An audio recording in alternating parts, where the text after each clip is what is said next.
आपलं स्वागत. पाहूयात आजच्या ताज्या घडामोडी.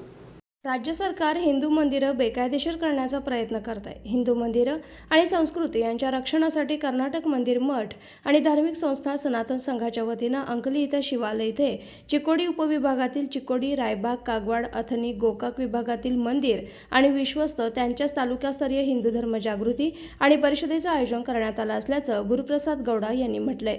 अंकली या चिकोडी इथल्या शिवारात आयोजित पत्रकार परिषदेमध्ये ते बोलत होते. अलीकडच्या काळात सरकार मंदिरांचं सरकारी मंदिरांच्या जमिनीची लूट, देवाच्या निधीचा गैरवापर अशी अनेक गैरकृत्य करत आहेत. त्यामुळे मंदिराचं पावित्र्य जपण्यासाठी हिंदू जनजागृती समिती आणि कर्नाटक मंदिर मठ धार्मिक संस्था महासंघ संयुक्त आश्रय यांच्या प्रमाणे 6 मार्च रोजी अंकली इथं शिवालय अनुभव मंडप इथं तालुकास्तरीय परिषद संपन्न होणार आहे. यामध्ये गोकाक, चिकोडी, रायबाग, मुदलगी, बेळगाव तालुक्यातील 300हून अधिक धर्मप्रेमी, पुजारी, लोकप्रतिनिधी, वकील, धार्मिक विचारवंत सहभागी होणार असल्याचं कळून आलंय. CBKSS कारखान्याचे अध्यक्ष मल्लिकार्जुन कोरे बोलताना म्हणाले की राज्य सरकार हिंदू मंदिरांना लक्ष्य करून हिंदू संस्कृतीला हानी पोहोचवत आहे. मंदिरांमध्ये भाविकांनी दिलेलं दान मंदिर आणि हिंदू धर्माच्या विकासासाठी वापरलं जात नसून अन्य धर्मांच्या विकासासाठी दिलं जात आहे. यावरून सरकारचे सावध राहायची वृत्ती दिसून येत आहे. ते म्हणाले यावेळी CBKSS कारखान्याचे संचालक भारतेश बनवणे, पंचमसाळी समाजाचे नेते सिद्धगौडा पाटील, गिरिजा पाटील यांसह अनेकांची उपस्थिती पाहायला मिळाली. पत्रकार परिषदेचं स्वागत आणि आभार व्यंकटेश नाईक यांनी मानले. SB न्यूजसाठी इंगळीहून राजू कोळी. ಗೋಷ್ಠಿಯ ಉದ್ದೇಶ ಅಂತ ಹೇಳಿದ್ರೆ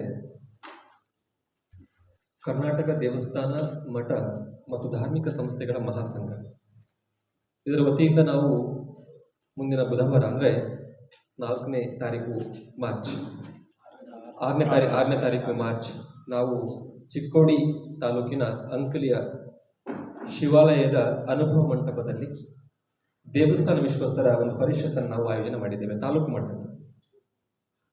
ಈ ಕಾರ್ಯಕ್ರಮವನ್ನು ಮಾಡುವ ಉದ್ದೇಶ ಏನು? ನಾವು ಕಳೆದ ಡಿಸೆಂಬರಲ್ಲಿ ಬೆಂಗಳೂರಿನಲ್ಲಿ ರಾಜ್ಯ ಮಟ್ಟದ ಅಧಿವೇಶನವನ್ನು ಮಾಡಿದ್ವಿ. ಸುಮಾರು 850ಕ್ಕಿಂತ ಹೆಚ್ಚು ವಿಶ್ವಸ್ತರು ಇಡೀ ರಾಜ್ಯದಿಂದ ಒಂದಾಗಿದ್ವಿ. ಈ ಕಾರ್ಯಕ್ರಮದ ಒಂದು ಮೂಲ ಉದ್ದೇಶ ಅಂತ ಹೇಳಿದ್ರೆ ನಮಗೆಲ್ಲ ಗೊತ್ತಿರುವ ಹಾಗೆ ದೇವಸ್ಥಾನಗಳ ಮೇಲೆ ಇವತ್ತು ಅನೇಕ ರೀತಿಯ ಆಘಾತಗಳಾಗ್ತಾ ಇದೆ. ದೇವಸ್ಥಾನಗಳ ಇವತ್ತು ಸರಕಾರೀಕರಣ ಆಗ್ತಾ ಇದೆ. ದೇವಸ್ಥಾನಗಳ ಮೇಲೆ ಇವತ್ತು ಅಲ್ಲಿಯ ಮೂರ್ತಿ ಭಂಜನ, ಅನಧಿಕೃತ ಘೋಷಣೆ ಮಾಡಿ ಧ್ವಂಸ ಮಾಡುವಂಥ ಪ್ರಕ್ರಿಯೆ, ದೇವಸ್ಥಾನ ಸಂಸ್ಕೃತಿಯನ್ನು ಹಾಳು ಮಾಡುವಂಥ ಪ್ರಕ್ರಿಯೆ, ದೇವಸ್ಥಾನದ ಭೂಮಿಯನ್ನು ಲೂಟಿ ಮಾಡುವಂಥ, ಅದೇ ಪ್ರಕಾರ ದೇವಸ್ಥಾನದಲ್ಲಿ ಭಕ್ತರು ಹಾಕಿದ ಹಣವನ್ನು ಭ್ರಷ್ಟಾಚಾರದ ಮೂಲಕ ಲೂಟಿ ಮಾಡುವ ಅನೇಕ ಪ್ರಕ್ರಿಯೆಗಳು ಇವತ್ತು ನಮ್ಮ ದೇವಸ್ಥಾನದಲ್ಲಿ ನಮ್ಮ ಗಮನಕ್ಕೆ ಬರ್ತಾ ಇದೆ. ಎಲ್ಲ ಆಘಾತಗಳನ್ನು ನಾವು ತಡಿಬೇಕು. ಯಾವ ದೇವಸ್ಥಾನಗಳು ಇವತ್ತು ಸರಕಾರದ ಕೆಳಗಿದೆ ಆ ದೇವಸ್ಥಾನಗಳನ್ನು ಸರಕಾರೀಕರಣ ಮುಕ್ತ ಮಾಡಬೇಕು. ಜೊತೆಯಲ್ಲಿ ಯಾವ ದೇವಸ್ಥಾನಗಳು ಖಾಸಗಿಗೆ ಉಳ್ಕೊಂಡಿದೆ ಆ ದೇವಸ್ಥಾನಗಳನ್ನು ಯಾವುದೇ ಕಾರಣಕ್ಕೂ ನಾವು ಸರ್ಕಾರಕ್ಕೆ ಬಿಟ್ಟು ಕೊಡಬಾರದು ಅನ್ನುವಂಥ ಉದ್ದೇಶ ಇಟ್ಟುಕೊಂಡು ನಾವು ಕಾರ್ಯಕ್ರಮವನ್ನು ಮಾಡ್ತಾ ಇದ್ದೀವಿ. ಈಗಾಗಲೇ ಇಡೀ ರಾಜ್ಯದಲ್ಲಿ ಅನೇಕ ವಿಶ್ವಸ್ತರು, ಪುರೋಹಿತರು, ಅರ್ಚಕರು ಮತ್ತು ಧಾರ್ಮಿಕ ಕ್ಷೇತ್ರದಲ್ಲಿ ಕಾರ್ಯ ಮಾಡುವಂಥ ಧರ್ಮಪ್ರೇಮಿಗಳು ಈ ಒಂದು ಉದ್ದೇಶಕ್ಕೋಸ್ಕರ ಇವತ್ತು ಎಲ್ಲ ಒಟ್ಟು ಸೇರುವಂಥ ಒಂದಾಗುವಂಥ ಪ್ರಕ್ರಿಯೆ ಇಡೀ ರಾಜ್ಯ ನಡೀತಾ ಇದೆ. ಡಿಸೆಂಬರ್ ನಂತರ ನಾವು ಜಿಲ್ಲಾ ಮಟ್ಟದಲ್ಲಿ ಈಗಾಗಲೇ ಶಿವಮೊಗ್ಗ, ಉತ್ತರ ಕನ್ನಡ, ದಕ್ಷಿಣ ಕನ್ನಡ, ಉಡುಪಿ, ತುಮಕೂರು ಹೀಗೆ ಅನೇಕ ಜಿಲ್ಲೆಗಳಲ್ಲಿ ಈ ಜಿಲ್ಲಾ ಮಟ್ಟದ ದೇವಸ್ಥಾನ ವಿಶ್ವಸ್ತರ ಒಂದು ಅಧಿವೇಶನ ಈಗಾಗಲೇ ಸಂಪನ್ನ ಆಗಿದೆ. ನಾವೀಗ ಮತ್ತೆ ಪುನಃ ತಾಲೂಕು ಮಟ್ಟಕ್ಕೆ ಬರ್ತಾ ಇದ್ದೀವಿ. ನಿನ್ನೆ ತಾನೇ ನವಲಗುಂದದಲ್ಲಿ ತಾಲೂಕು ಮಟ್ಟದ ಅಧಿವೇಶನ ಆಯಿತು. ಸುಮಾರು 400ಕ್ಕಿಂತಲೂ ಹೆಚ್ಚು ಮಂದಿ ವಿಶ್ವಸ್ತರು ಆ ಕಾರ್ಯಕ್ರಮದಲ್ಲಿ ಒಟ್ಟು ಸೇರಿಕೊಂಡು ನಮ್ಮ ದೇವಸ್ಥಾನವನ್ನು ಸಂರಕ್ಷಣೆ ಮಾಡುವಂಥ ಸಂಪೂರ್ಣ ಹೊಣೆಗಾರಿಕೆ, ಜವಾಬ್ದಾರಿ ನಮ್ಮದು ಅನ್ನೋ ಒಂದು ಸಂದೇಶವನ್ನು ಸರ್ಕಾರ ಕೊಟ್ಟಿದ್ದಾರೆ. ಅದೇ ರೀತಿಯಲ್ಲಿ ನಾವೀಗ 6ನೇ ತಾರೀಕಿಗೆ ಈ ಚಿಕ್ಕೋಡಿ ತಾಲೂಕಲ್ಲಿ ಕೂಡ ಈ ಅಂಕಲಿಯ ಶಿವಾಲಯದ ಅನುಭವ ಮಂಟಪದಲ್ಲಿ ಚಿಕ್ಕೋಡಿ ತಾಲೂಕಿನ ಎಲ್ಲ ದೇವಸ್ಥಾನಗಳು, ವಿಶೇಷವಾಗಿ ಚಿಕ್ಕೋಡಿ, ಗೋಕಾಕ್, ರಾಯಬಾಗ್ ಹೀಗೆ ಒಟ್ಟು ಬೆಳಗಾವಿ ಜಿಲ್ಲೆಯ ಹೆಚ್ಚು ಕಮ್ಮಿ ನಾವು ತಾಲೂಕುಗಳಿಗೆ ನಾವು ಸಂಪರ್ಕ ಮಾಡಿ ದೇವಸ್ಥಾನ ವಿಶ್ವಸ್ತರನ್ನು ಕರೆದಿದ್ದೇವೆ, ಆಮಂತ್ರಣ ಕೊಟ್ಟಿದ್ದೇವೆ, ಪುರೋಹಿತರಿಗೆ ಆಮಂತ್ರಣ ಕೊಟ್ಟಿದ್ದೇವೆ. ಹೆಚ್ಚು ಕಮ್ಮಿ ಪ್ರಮಾಣದಲ್ಲಿ ಒಂದು 300-350ಕ್ಕಿಂತ ಹೆಚ್ಚು ಮಂದಿ ವಿಶ್ವಸ್ತರು ಈ ಕಾರ್ಯಕ್ರಮದಲ್ಲಿ ಅವಶ್ಯವಾಗಿ ಸಹಭಾಗವನ್ನು ಮಾಡಲಿಕ್ಕಿದ್ದಾರೆ. ವಿಶೇಷವಾಗಿ ಹೇಳುವುದಾದರೆ ಕರ್ನಾಟಕ ರಾಜ್ಯದಲ್ಲಿ ಯಾವ ರೀತಿಯಲ್ಲಿ ಈಗ ನೋಡಿ, ಕರ್ನಾಟಕದಲ್ಲಿ 34,500 ದೇವಸ್ಥಾನ ಇವತ್ತು ಸರ್ಕಾರ ನಡೆಸ್ತಾ ಇದೆ. 34,500. ಒಂದೊಂದು ದೇವಸ್ಥಾನಗಳ ಬಗ್ಗೆ ನಾವು ಕುಲಂಕುಷವಾಗಿ ಅಧ್ಯಯನ ಮಾಡಿದರೆ ಯಾವ ದೇವಸ್ಥಾನಗಳಲ್ಲಿ ಇವತ್ತು ಭ್ರಷ್ಟಾಚಾರ ನಡೆಯುತ್ತೆ. ಒಂದು ಉದಾಹರಣೆಯನ್ನು ಹೇಳ್ತೇನೆ. ಕರ್ನಾಟಕದ ಟಾಪ್ 2 ದೇವಸ್ಥಾನ ಕೊಲ್ಲೂರು ಮೂಕಾಂಬಿಕಾ ದೇವಸ್ಥಾನ. ಶಂಕರಾಚಾರ್ಯರು ಸ್ಥಾಪನೆ ಮಾಡಿದ ಶಕ್ತಿ ಪೀಠ. ಕೇರಳ ರಾಜ್ಯದಿಂದ ಅನೇಕ ಮಂದಿ ಭಕ್ತರು ಬರ್ತಾರೆ ಕೊಲ್ಲೂರು ಮೂಕಾಂಬಿಕಕ್ಕೆ. ನಾವು ಕಳೆದ ವರ್ಷ ಕೊಲ್ಲೂರು ಮೂಕಾಂಬಿಕಾ ದೇವಸ್ಥಾನದ 15 ವರ್ಷಗಳ ಆಡಿಟ್ ರಿಪೋರ್ಟ್ ಅನ್ನು ನಾವು ಕೇಳಿದ್ವಿ RTI ಮೂಲಕ, ಮಾಹಿತಿ ಹಕ್ಕು ಅಧಿಕಾರದ ಮೂಲಕ. ಆ RTI ಮಾಹಿತಿ ನಮಗೇನು ಸಿಕ್ತು ಅದನ್ನು ನಾವು ಅಭ್ಯಾಸ ಮಾಡಿದಾಗ ನಮ್ಮ ಗಮನಕ್ಕೆ ಬಂದಂಥ ಗಂಭೀರ ವಿಷಯ ಅಂತ ಹೇಳಿದ್ರೆ, ಸುಮಾರು 21 ಕೋಟಿ ರೂಪಾಯಿಗಳ ಲೆಕ್ಕಾಚಾರ ಸ್ಪಷ್ಟ ಇರಲಿಲ್ಲ, ಬ್ಯಾಲೆನ್ಸ್ ತೋರಿಸ್ತಾ ಇರಲಿಲ್ಲ. 21 ಕೋಟಿ ರೂಪಾಯಿ ಸಾಮಾನ್ಯ ಅಮೌಂಟ್ ಅಲ್ಲ ಇದು. ಉಡುಪಿ ಜಿಲ್ಲೆಯ ಜಿಲ್ಲಾಧಿಕಾರಿಯ ಮನೆಯ ಫೋನ್ ಬಿಲ್ ದೇವಸ್ಥಾನದಲ್ಲಿ ಹೋಗ್ತಾ ಇತ್ತು. ಉಡುಪಿ ಜಿಲ್ಲೆಯ ಮುನಿಸಿಪಲ್ ಸಂಬಂಧಪಟ್ಟ ವಾಹನಗಳನ್ನ ಖರೀದಿ ದೇವಸ್ಥಾನದ ಅಮೌಂಟಿಂದ ಮಾಡ್ತಾ ಇದ್ರು. ಕೇರಳದಿಂದ ಬಂದಂತ ಭಕ್ತರು ಹಾಕಿದಂತ ದೇವಿಗೆ ಅರ್ಪಣೆ ಮಾಡಿದಂತ ಚಿನ್ನ, ಬೆಳ್ಳಿ, ವಜ್ರದ ಯಾವುದೇ ಇನ್ವೆಂಟರಿ ಮೇಂಟೈನ್ ಮಾಡಲಿಲ್ಲ. ಎಷ್ಟೋ ತಿಂಗಳುಗಳಿಂದ ದೇವಸ್ಥಾನದ ವತಿ ನಡೆಸುವಂತಹ ಅಲ್ಲಿ ವಸತಿ ಗೃಹದ ರೆಂಟ್ ಅಲ್ಲಿ ವಸೂಲಿ ಮಾಡಲಿಲ್ಲ. ಒಟ್ಟಾರೆ 21 ಕೋಟಿ ರೂಪಾಯಿಗಳದ್ದು ಅಲ್ಲಿ ಸಂಪೂರ್ಣ ಒಂದು ಭ್ರಷ್ಟಾಚಾರ ಎದ್ದು ಕಾಣ್ತಾ ಇತ್ತು.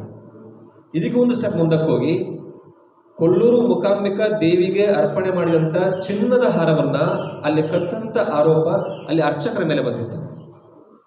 ಇಷ್ಟು ಕೆಳಮಟ್ಟದ ಒಂದು ಸ್ಥಿತಿ ನಮ್ಮ ಮುಜರಾಯಿ ಇಲಾಖೆ ನಡೆಸ್ತಾ ಇದೆ. ಟಾಪ್ 1 ದೇವಸ್ಥಾನ ಕುಕ್ಕೆ ಸುಬ್ರಹ್ಮಣ್ಯ ಇದೆ. ಕೋಟಿ ಕೋಟಿ ಇನ್ಕಮ್ ಭಕ್ತರು ಅಲ್ಲಿ ಹಾಕ್ತಾ ಇದ್ದಾರೆ ಅರ್ಪಣೆ ಹಣ ಅಂತೇಳಿ. ಆದ್ರೆ ಚಪ್ಪಲಿ ಇಡ್ಲಿಕ್ಕೆ 2 ರೂಪಾಯಿ ಕೊಟ್ಟು ಹೋಗ್ಬೇಕಲ್ಲಿ. ಯಾವ ಇದು? ಆ ಕೋಟಿ ಹಣ ಆ ಸರ್ಕಾರ ಇವತ್ತು ಖರ್ಚು ಮಾಡಲಿ ಸಾಧ್ಯ ಇಲ್ಲ 2 ರೂಪಾಯಿ ಕೊಟ್ಟು ಭಕ್ತರಿಗೆ. ಆದ್ರೆ ಅದ್ರ ಕೂಡ ಲೂಟಿ ಮಾಡೋ ಪ್ರಕ್ರಿಯೆ ಇದು. ಪಾರ್ಕಿಂಗ್ ಅಮೌಂಟ್ ಅಥವಾ ಚಪ್ಪಲಿ ಇಡ್ಲಿಕ್ಕೆ ಅಮೌಂಟ್.